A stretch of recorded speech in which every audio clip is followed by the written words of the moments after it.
من مات وهو لا يشرك بالله شيئا دخل الجنة، ومن مات وهو يشرك بالله شيئا دخل النار. إنه من يشرك بالله فقد حرم الله عليه الجنة ومأواه النار وما للظالمين من أنصار. إذن انتبه من الشرك. بسم الله الرحمن الرحيم. الحمد لله رب العالمين، والصلوات والسلام على نبينا محمد وعلى آله وصحبه وعلى من تبعهم بإحسان إلى يوم الدين. أما بعد. Assalamu alaikum wa rahmatullahi wa barakatuh, chers frères et chères sœurs. Donc, Inch'Allah, ici, on va faire un résumé de notre deuxième cours sur l'unicité d'Allah subhanahu wa ta'ala dans la Seigneurie. En même temps, il va s'agir aussi d'un rappel pour les personnes qui n'ont pas été là depuis qu'on a commencé. Ceci étant, on va tout de suite commencer en définissant, sinon nous rappelant premièrement ce que signifie Tawhid, d'abord sur le plan linguistique, c'est-à-dire par rapport à la langue arabe, ensuite sur le plan islamique, particulièrement dans notre croyance, al-aqidah. Mais avant, commençons d'abord par expliquer brièvement ce que l'on entend par aqidah. Eh bien, lorsqu'on dit aqidah, on fait référence à notre croyance, ce en quoi on croit, ce sur quoi est fondée notre foi.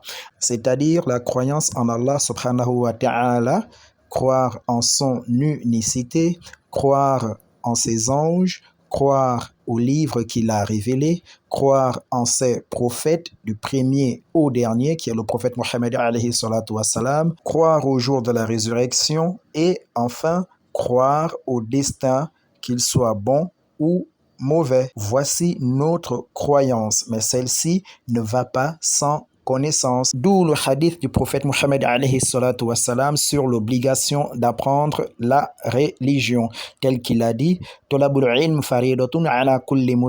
l'apprentissage de la religion est une obligation sur tous les musulmans, ainsi que toutes les musulmanes. Comprenons donc qu'il est important, obligatoire pour nous d'apprendre, de connaître et de protéger notre croyance, laquelle se fonde sur les deux principales sources de notre religion, lesquelles sont Al-Qur'an al-Karim, la parole d'Allah Azza wa Jal, le Coran, et la sunna du prophète Mohammed alayhi salatu wassalam, tout en veillant bien évidemment à comprendre et à pratiquer notre religion comme l'ont comprise et pratiqué les compagnons du prophète, selon l'ordonnance du prophète: alaykum bi sunnati wa sunnati khulafa'i rashidin al-mahdiyyin. Le prophète nous recommande donc de nous attacher à sa tradition et à la tradition de ses compagnons pour qui veut réussir dans cette vie et réussir dans l'au-delà. La religion ne va pas sans connaissance. Nous devons impérativement et obligatoirement apprendre notre religion. Il n'y a pas de aqidah sans connaissance. À chacun de nous de veiller à connaître sa religion, de veiller à connaître et à protéger sa croyance. Ce souci de connaissance et de préservation de notre croyance doit être présent dans toute notre vie, dans toutes nos activités, dans notre existence toute entière, dans nos échanges avec les gens, dans le choix de notre partenaire de vie, dans l'éducation de nos enfants. Dans tout, on doit impliquer notre croyance. Qu'on ne se dise pas que c'est abusé. Non, ce n'est pas abusé. Parce qu'Allah subhanahu wa ta'ala, il dit que nous avons été créés pour ça, pour son adoration. وَمَا خَلَقْتُ الْجِنَّ وَالْإِنسَ إِلَّا لِيَعْبُدُونَ. Allah subhanahu wa ta'ala ici nous dit qu'il nous a créés pour qu'on l'adore. C'est le but de notre existence. De même, Allah Azza wa Jal, il nous dit وَلَا تَمُتُنَّ إِلَّا وَأَنْتُمْ مُسْلِمُونَ. Et nous mourir qu'en étant pleinement soumis. Et nous ne pourrons mourir dans ces conditions qu'en baignant totalement dans notre croyance, dans l'apprentissage de notre religion, dans sa mise en pratique. On doit veiller en permanence. Nous devons vivre pleinement notre religion dans tous les domaines de notre vie. Au cas contraire, on est distrait. À ce propos, Allah dit: Ici, Allah Azza wa Jal, il nous dit que le jour où nous allons lui rendre des comptes est déjà proche de nous, mais nous, pendant ce temps, nous sommes distraits, dispersés, perdus, voire même égarés pour certains à cause de tous les projets qu'on a, des tas de pensées qu'on a, des activités parfois inutiles que nous avons. Là-dessus, Allah, il dit, Alhaakumu takathur hatta zurtumul maqabir. La course aux richesses nous distrait tellement jusqu'à ce que la mort nous trouve. Eh bien, nous veillons à protéger notre religion, notre croyance, veillons à l'apprendre et veillons à la mettre en pratique et espérons mourir en étant pleinement soumis tel qu'Allah il nous l'a recommandé. Qu'on ne se dise surtout pas que notre religion va nous empêcher de vivre notre jeunesse, de vivre notre vie, d'être libre. Non, pas du tout. Bien au contraire, elle nous permet de bien vivre notre vie et de connaître une bonne fin dans cette vie et dans celle de l'au-delà. Inch'Allah. Voilà cette base posée, entrons dans le vif du sujet et parlons du tawhid d'Allah subhanahu wa ta'ala dans sa seigneurie. Alors le mot tawhid vient du verbe wahada qui veut dire unifier, le fait de rendre une chose unique, mais dans notre religion le tawhid signifie ifradullah subhanahu wa ta'ala fi rububiyatihi fi uluhiyatihi wa fi asma'ihi wa sifatihi, c'est-à-dire l'unicité d'Allah dans sa seigneurie, dans son adoration ou encore sa divinité et dans ses noms et ses attributs. Il va s'agir ici d'unifier, de reconnaître qu'Allah, il est l'unique Seigneur, l'unique Créateur, l'unique Maître de l'univers, celui qui détient le commandement de l'univers, c'est lui que nous devons adorer, c'est lui qui a les meilleurs noms, c'est lui qui possède les plus grands noms et c'est également lui qui a les meilleurs attributs, les meilleures qualités. Voilà ce que c'est le tawhid dans notre religion, c'est-à-dire l'unicité d'Allah dans notre religion. C'est ça notre monothéisme, mais ça ne s'arrête pas là. Commençons déjà par la première catégorie du tawhid, c'est-à-dire la première catégorie de l'unicité d'Allah Azza wa Jal, tawhidullah subhanahu wa ta'ala fi rububiyatihi, c'est-à-dire l'unicité d'Allah Azza wa Jal dans la seigneurie. Et dans le Coran, Allah Azza wa Jal, il nous dit Alhamdulillahi Rabbil Alamin. La louange appartient à Allah, louange à Allah, le Seigneur de l'univers. Il nous dit aussi Alhamdulillahi fatiri samawati wal ard. Louange à Allah, créateur des cieux et de la terre. Il dit aussi dans un autre verset Allahu khaliqu kulli shay. Allah est le créateur de toutes choses. Il dit encore Inna rabbakumullahu alladhi khalaqa samawati wal ard. Votre Seigneur, certes, c'est Allah qui a créé les cieux et la terre. Tous les versets qu'on vient de citer, il y en a plusieurs dans le Coran, portent sur un aspect, une partie de l'unicité d'Allah Azza wa Jal dans la seigneurie, c'est-à-dire son unicité dans la création, à savoir qu'il n'y a pas d'autre créateur qu'Allah Azza wa Jal. Il est l'unique créateur. Ça, c'est la première partie de l'unicité d'Allah subhanahu wa ta'ala dans sa seigneurie. Il y en a trois. La deuxième, c'est la royauté. Cette première partie de l'unicité d'Allah subhanahu wa ta'ala dans la seigneurie consiste à témoigner, à croire de manière ferme qu'en effet, il n'y a pas un autre créateur en dehors d'Allah subhanahu wa ta'ala. Que Allah, il est le commencement de toutes choses. C'est lui qui donne vie à tout et c'est lui qui donne la mort à tout. C'est lui qui a tout créé. C'est lui qui a donné à chaque chose, sinon à chacune de ces créatures, la forme de vie qu'elle a, la forme d'existence qu'elle a. Si par exemple, nous, les humains, nous avons 2 jambes, 2 bras, une tête, un cœur qui bat à l'intérieur et tout ce qui constitue notre nature en tant qu'être humain, c'est Allah subhanahu wa ta'ala qui en est à l'origine. Et là, on est dans l'unicité d'Allah subhanahu wa ta'ala dans la seigneurie. Première partie de cette unicité-là, l'unicité dans la création. Il n'y a pas de créateur en dehors d'Allah subhanahu wa ta'ala, y compris tout ce que les humains nous inventons. Cette connaissance nous vient d'Allah subhanahu wa ta'ala, tel qu'il le dit Iqra bismi rabbika alladhi khalaqa, khalaqal insana min alaqa. Iqra wa rabbukal akram. Alladhi allama bil qalam, allama al insana ma lam ya'lam. Alors ici Allah Azza wa Jal il nous dit Iqra bismi rabbika alladhi khalaqa, lis au nom de ton Seigneur qui a créé. Khalaqal insana min alaqa, qui a créé l'être humain à partir d'une adhérence. Iqra wa rabbukal akram, lis car la bonté de ton Seigneur est inestimable, elle est infinie. incommensurable, on ne peut pas la mesurer. Alladhi allama bil qalam, celui qui a enseigné, qui a transmis, qui a donné la connaissance à travers la plume. Il en a fait un instrument du savoir, de la connaissance. Allama al-insana ma lam ya'lam. Il a enseigné à l'être humain ce qu'il ignorait auparavant.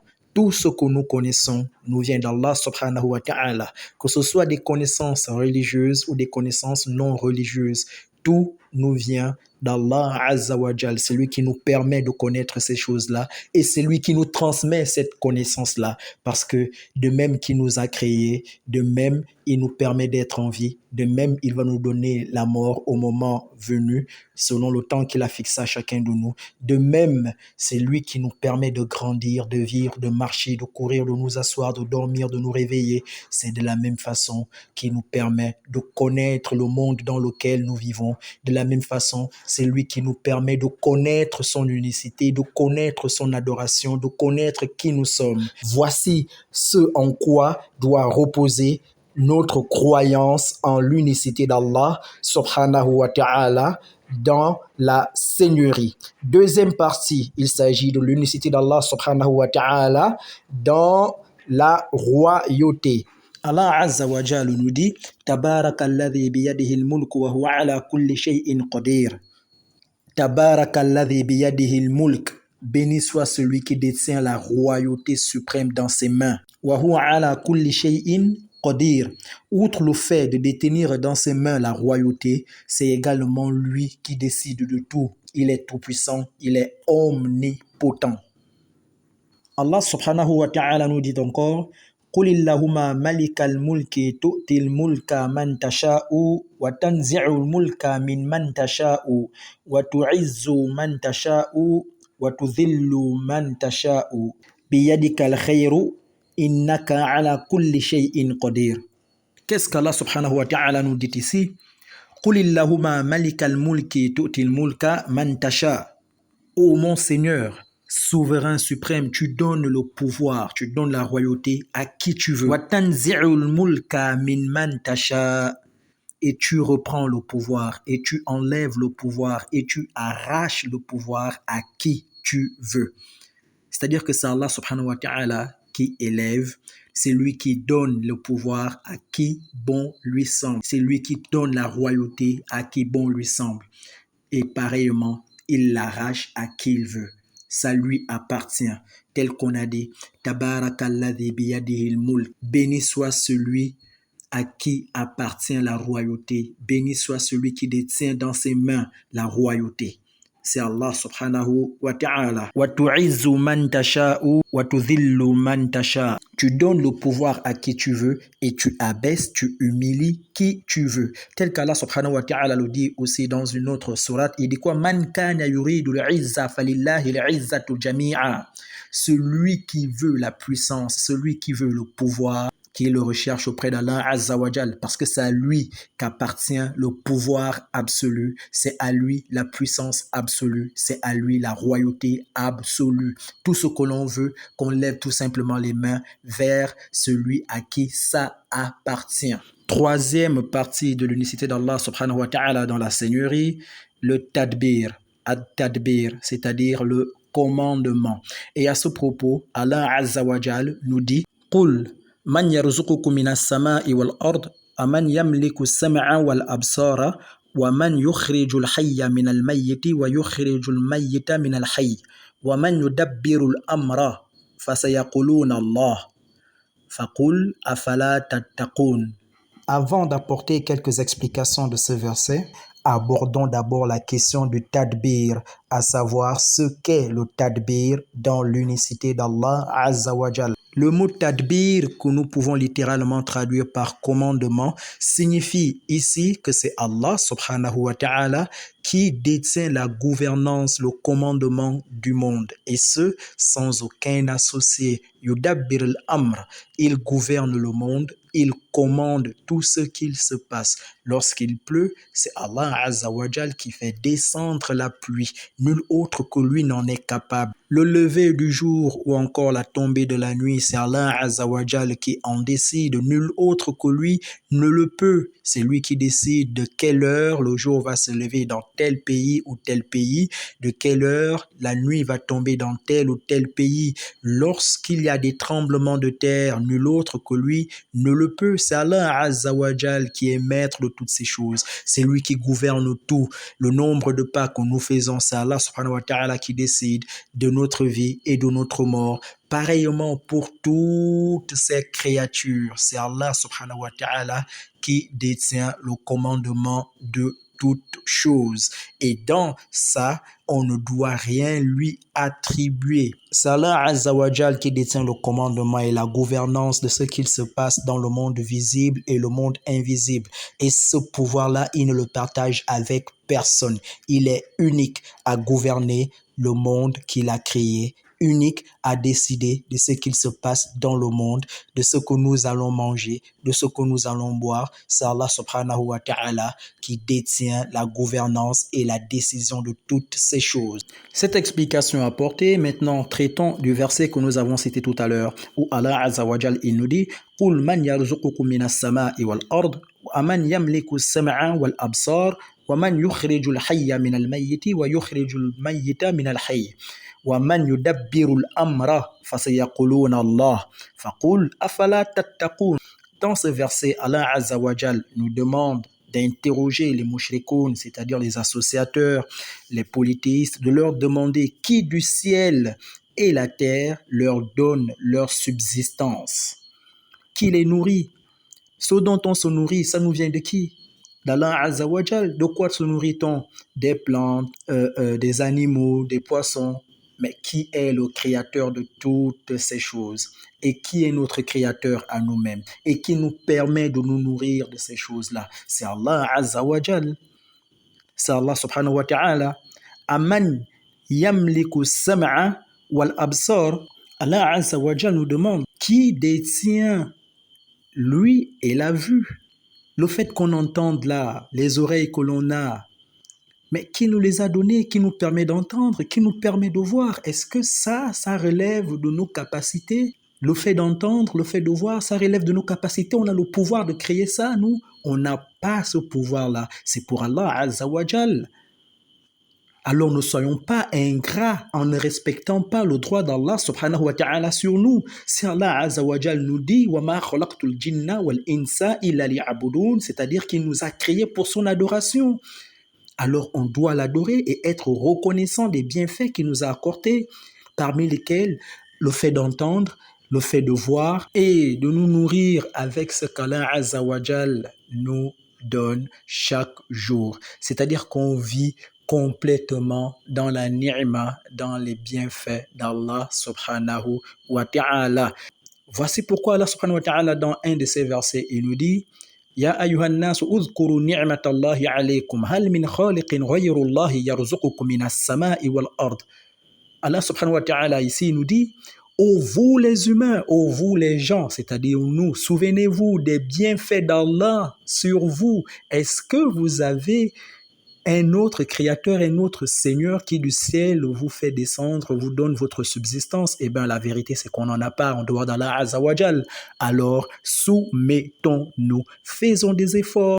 Apprenons notre religion, apprenons la sunna du prophète Mohammed alayhi salatu wassalam, suivons la voie de nos pieux prédécesseurs, sans orgueil. Il n'y a pas d'orgueil à faire ici. Nous sommes dépendants d'Allah Azza wa Jal et nous vivons entièrement dans sa miséricorde, entièrement dans ses bienfaits. Il est notre créateur. Cessons d'être désobéissants. Toi, ma sœur, toi qui ne te voiles pas, toi qui t'habilles bizarrement, reviens à ton Seigneur.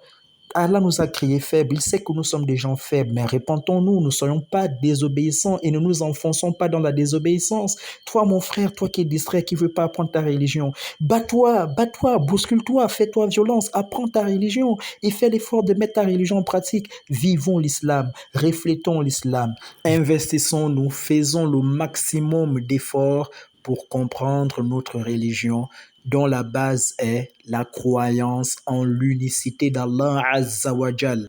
Voilà, pour aujourd'hui, nous allons nous arrêter là et Inch'Allah Ta'ala, nous allons revenir sur ce cours dans une vidéo de 5 minutes, Inch'Allah.